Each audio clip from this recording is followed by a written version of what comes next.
Hello, ladies and gentlemen. This is International Master Benny Chang, and we'll be doing a commentary today on a game that's a friend of mine played. And let's guess we can start then. Usually, I think I was analyzing French games that he played, but today he is white, so playing some C4 stuff, D4. I actually recommend him to play, I think, the ready stuff, but if he can play D4 stuff well too, then this is perfectly fine as well. Then C3, D7. I think this move is actually quite a bit not the best for black. Usually black just wants to play bishop e7, just castle, and there's a reason why knight d7 is not usually play that early, unless of course white we play bg5. Sorry, bg5. Yeah, that's really the only time when black actually goes for knight d7 in these cases. Otherwise, usually black just goes bishop e7 because just to make it a lot more simpler.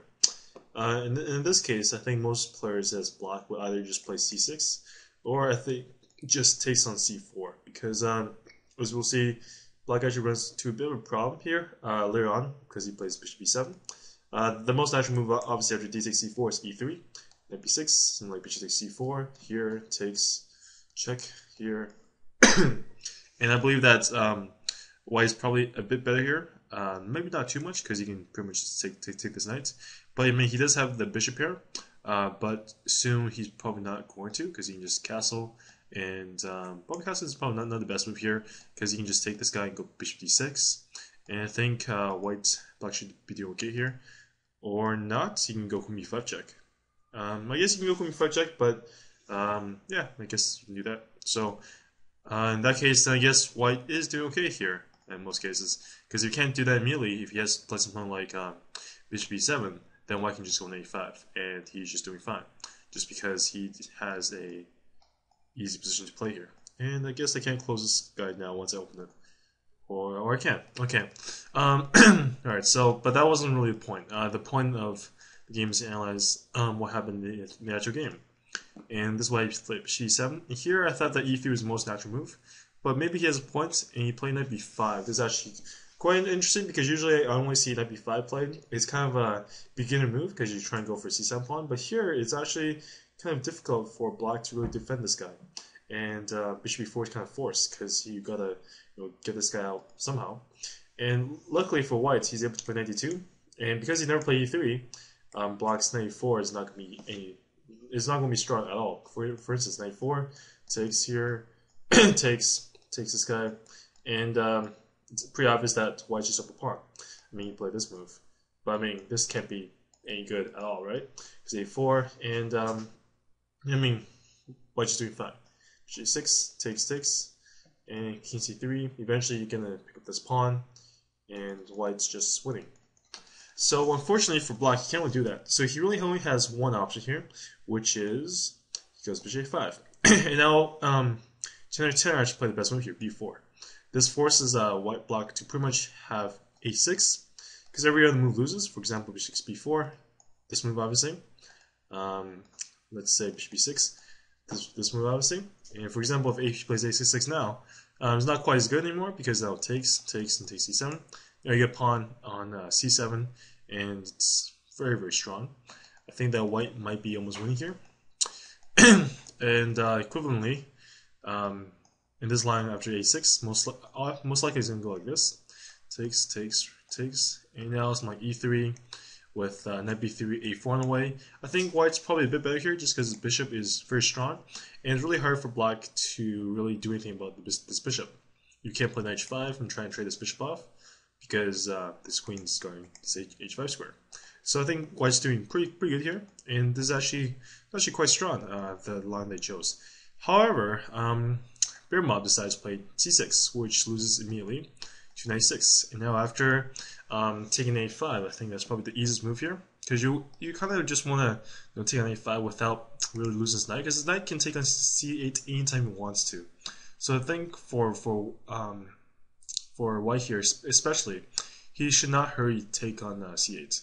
I mean, takes here, e3, and this bishop's still going here, and this knight's pretty much gonna stay here forever, and white's just crushing.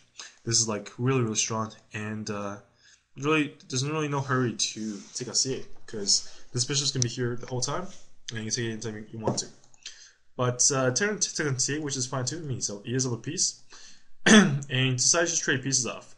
Here, I think I would actually just leave this bishop here because bishop is actually very, very strong. Trading pieces is good, obviously, if you are up material, but personally, I would have just kept this bishop on just because it is so strong. There's no point in trading this guy off, but he does anyway. And I mean, this is okay so far. And now after it takes c4, it's here, c3, queen here. Now here, I think queen c2 is probably a bit of a mistake. I think that instead, white should have gone for, I think knight b3. I think I would go knight b3 here. Take this guy off. Let's see here. Is knight b3 on the moves? Not exactly. But okay, queen c2 I guess is not too big a problem. It's just after c5, he has to go knight c4, which is, I mean, yeah. All right, I'll take this guy off now.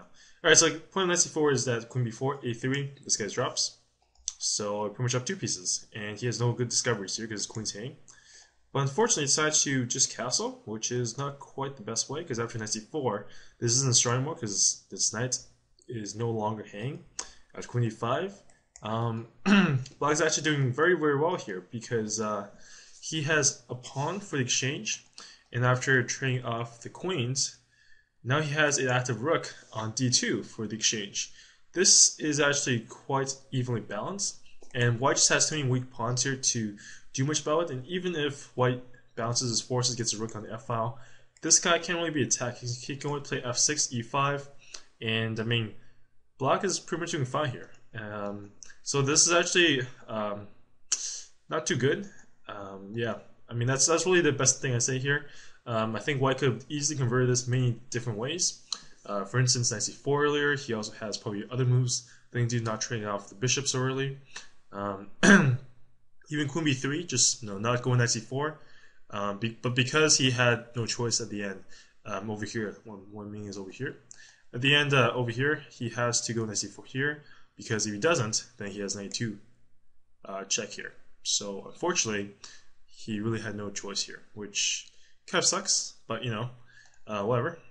But yeah, after knight d5, black is doing fine, and I would say black's actually winning here. I definitely won't have traded this guy. I think I would have just played like rook a4 here, keep playing e5, keep the knights hanging here strong.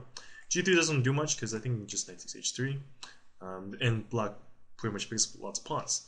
But yeah, taking this guy is okay too, because I mean he's up 3 pawns now.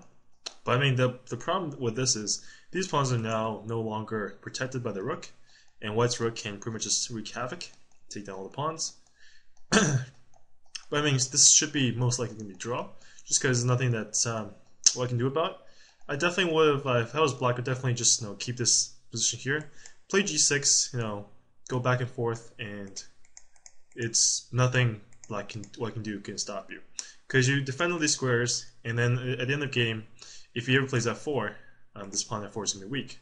So white's going to have to defend this pawn the whole time while trying to move his king up, and that is probably not going to work. Just because I mean, as long as you trade the last pawn, black is doing fine.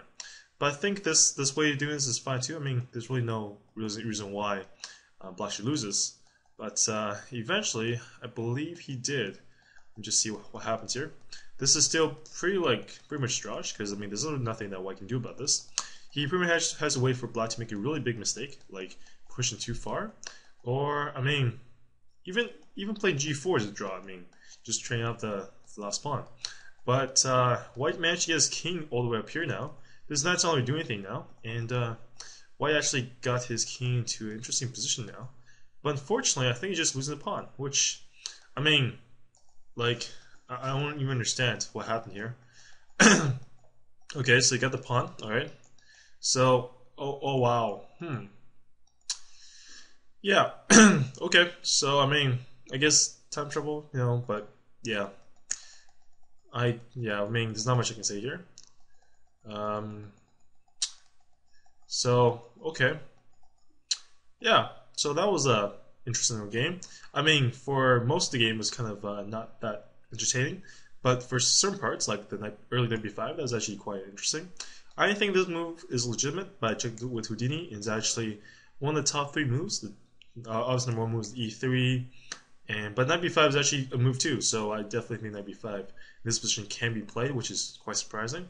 But yeah, even the best variation when he plays a6, white does have a small advantage, which I think that's just enough for this kind of line because you got the bishop pair, and I mean, yeah, nothing else I can say about that. But thank you for watching, and I guess we'll see you guys next time. Bye.